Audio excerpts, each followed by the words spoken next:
अहोई अष्टमी की कथा। प्राचीन काल में एक साहूकार के 7 लड़के और 7 बहुएं थीं और एक बेटी थी। दिवाली के पहले कार्तिक मास की बड़ी अष्टमी को सातों बहुएं अपनी इकलौती ननद को साथ में लेकर जंगल में खदान से मिट्टी लेने गईं। जहाँ से वे एक सब मिट्टी खोद रही थी, वहीं स्याऊ माता की मांद थी। मिट्टी खोदते समय सेह का बच्चा मर गया। स्याऊ माता ने कहा कि तूने मेरा बच्चा मारकर मुझे निपुत्ति कर दिया, इसलिए मैं तेरी कोख बांधूंगी। तब वो ननद और सातों भाभियों से बोली कि तुमसे कोई मेरे बदले में अपनी कोख बंधवा लो। 6 भाभियों ने अपनी कोख बंधवाने से इनकार कर दिया, परंतु छोटी भाभी सोचने लगी, यदि मैं अपनी ननद का कहना नहीं मानूंगी तो सासू जी मुझसे रुष्ट ना हो जाएं। इस विचार से उसने अपनी ननद के बदले अपनी कोख बंधवा ली। इससे जब उसका लड़का हुआ तो 7वें दिन मर गया। इसी प्रकार उसके 7 लड़के हुए और मर गए। तब एक दिन उसने ज्योतिषी को बुलाकर कहा कि महाराज, ये क्या बात है, मेरे जो संतान होती है वो 7वें दिन मर जाती है, सो इसका क्या कारण है। तब पंडित जी बोले कि देवी, तुम सुरही गाय की पूजा करो, क्योंकि सुरही गाय स्याऊ माता की भाईली है। वो तेरी को छोड़े तो तभी तुम्हारा बच्चा जी सकता है। इसके बाद वे बहू नित्य प्रति प्रातःकाल उठकर चुपचाप सुरही गाय के नीचे सफाई करके अनेक प्रकार से सेवा खिदमत करती। गौ माता यह देखकर साहूकार के बेटे की बहू नित्य प्रति मेरी सेवा करती है। गौ माता उससे बोली कि तू मेरी बहुत सेवा करती है, इसीलिए मेरी आत्मा तुझसे प्रसन्न है, इसीलिए मांग क्या मांगती है।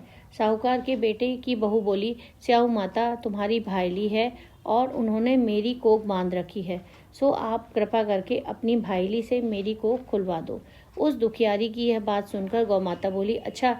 एक दिन गौ माता उसके साथ 7 समुंदर पार अपनी भाईली के पास चल दी। मार्ग में धूप बहुत कड़ी पड़ रही थी, सो वह दोनों एक पेड़ के नीचे छाया के नीचे बैठ गईं। थोड़ी देर में वहां एक सांप आया और उसी वृक्ष पर गरुड़ पंखनी ने बच्चों दे रखे थे। वो सर्प उन बच्चों को डसने लगा। तब साहूकार की बहू ने उस सर्प को मारकर ढाल के नीचे दबा दिया और बच्चों को बचा लिया। थोड़ी देर में गरुड़ पंखनी आई और वहां खून पड़ा देखकर साहूकार की बहू को चोंच मारने लगी। तब वह बोली कि मैंने ही तो तेरे बच्चों की सर्प को मारकर रक्षा की है और तू मेरी ही दुश्मन बन गई है। साहूकार की बहू की बात सुनकर गरुड़ प्रसन्न होकर बोली कि तूने मेरे बच्चे बचाए हैं, इसीलिए मांग क्या मांगती है।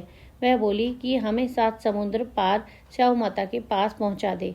तब गरुड़ पंखनी ने उन दोनों को अपनी पीठ पर बैठाकर लंबी उड़ान भरकर उन्हें 7 समुद्र पार स्याऊ माता के पास पहुंचा दिया।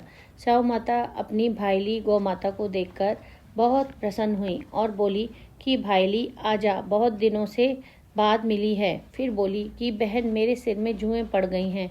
तब सुरही गौ बोली कि मेरे साथ मेरी भक्तनी आई है, यह सब उसकी जुएं निकाल देगी। आज्ञा पाते ही साहूकारनी ने स्याऊ माता की चुन चुन कर सब जुएं निकाल दी। स्याऊ माता बोली कि तूने आज मुझे बहुत आराम दिया है, इसीलिए मैं तुझसे बहुत प्रसन्न हूँ, सो आज जो चाहे सो तू मांग ले। तब साहूकारनी बोली कि वचन दो तो मांगू।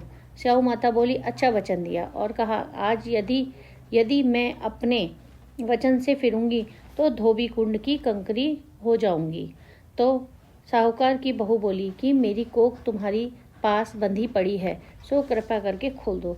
उसकी यह बात सुनकर स्याऊ माता बोली कि तूने तो मुझे ठग लिया, मैं तेरी कोख कभी नहीं खोलती, परंतु अब तो खोलनी ही पड़ेगी। जा, तेरे घर तुझे 7 लड़के और 7 बहुएं मिल जाएंगी। तू घर जा, मेरे 7 आचमन कर, 7 अहोई बनाकर 7 कढ़ाई कर दियो। यह सुनकर जब वह लौटी घर पहुंची तो 7 बेटे और 7 बहुएं घर पर मिले। यह देखकर वह बहुत खुश हो गई। तभी उसने 7 अहोई बनाकर और 7 आचमन किए और 7 ही कढ़ाई करी। दिवाली के दिन उसकी जिठानियां कहने लगीं कि जल्दी जल्दी अपनी चौका पूजा कर लो, अन्यथा छोटी बहू बच्चों को याद कर करके रोने धोने लगेगी। थोड़ी देर में उन्होंने अपनी बच्चों से कहा कि चाची के घर जाकर देख के आओ कि आज वो अभी तक क्यों नहीं आई, क्यों उन्होंने रोना धोना नहीं किया। बच्चों ने आकर कहा कि चाची तो अहोई बना रही हैं और वो तो खूब आचमन कर रही हैं। यह सुनते ही उसकी जिठानी दौड़कर उसके घर आई और जाकर कहा कि तूने अपनी कोख कैसे छुड़वाई।